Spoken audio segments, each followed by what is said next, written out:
Whenever betrayal comes up, you often hear about the healing of it and the ways that processing it improve your life. We don't often talk about what happens in the aftermath when you don't know how to deal with it. And after our conversation on the podcast with Dr. Debbie, it got me thinking about my life and where I got hurt. And the one thing that's kept coming up for me is my early dating life. So I was a bit of an early bloomer and started dating at 14. The first girl that I really fell for, and one of my very, very early sexual experiences, she cheated on me. And she didn't just cheat on me, she cheated on me with 3 guys. It really set me up poorly to know how to be in relationships with people. And I still dated, I still talked to women, chased them, and all the way through high school, every girlfriend I had cheated on me. And there were a lot of them, and a lot of different types of gals. And it all wasn't the same. And looking back at it, the big thing that I'm reflecting on is how that happened. Like, what was going on with me that every relationship I had through high school ended in the gal cheating on me. It's not my fault that somebody else chose to cheat, but it's my fault that I didn't hold better boundaries for myself, that I didn't know or find ways to be in a relationship where that was less of a concern for me. Because when I look back at those early relationships, I never really addressed it with the women as I felt different things go off in the relationship. When disconnection started to happen, I also didn't confront guys that I knew that were talking to the women that I was dating. And so I also let those boundaries slide, where there were men in my life that said they were my friends and hooked up with my girlfriend, and losing a friend was very much worth it for them to gain the attention of the woman. And so that early betrayal and not knowing what to do with it set me up for years of pain. And it was all because I was too scared of getting angry. I've always been pretty uncomfortable with my anger, and I was still scared of it happening, which meant that there was this constant kind of energetic friction in my relationships around when was it going to happen? Who was it going to happen with? When it finally didn't happen, the gal's great. We're still friends. She's the woman I took to prom back in the day. She's wonderful. And she was the first girl that I ever dated that when we broke up, we broke up. And in part, it was because I wasn't afraid of us ending. Like, I liked her. I still like her. I'm really thankful that we had the relationship and the time we had together. But when it was time to be done, it was time to be done. And so there wasn't this trying to change me or grapple or hold on to this relationship past the point where it made sense. And I think I was more open to just being with somebody that was a little more honest in themselves, that didn't need to cheat to get out of a relationship. And between those two things, it really helped. And before her, the woman I was with the longest through high school, when we got together, is when I started having boundaries with friends.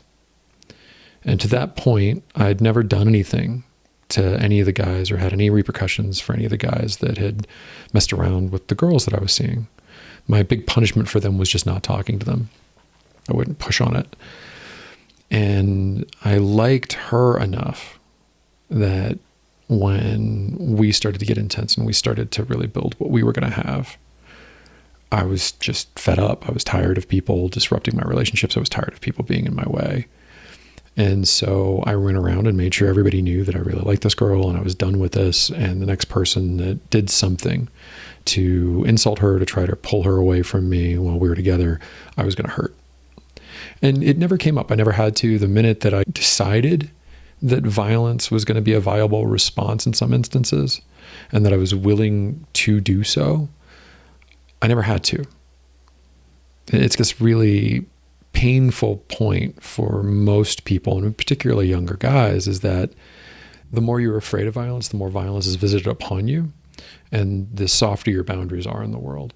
The minute that you decide there are things that are worth physically enforcing your boundaries over, all of a sudden people don't challenge the boundaries as much.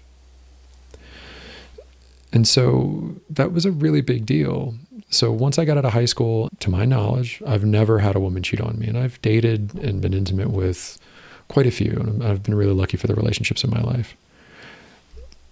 But it was those lessons in finally having a moment where I was able to expect better from the men around me, the friends that I had, the people in my social circle, and that I was willing to call out when things weren't going right. The minute I got a ping off of somebody that they were wandering a little bit, their eyes were wandering, they wanted something other than me, I would just talk to them about it. And either we would adjust things so that we could get reconnected, or we'd end things.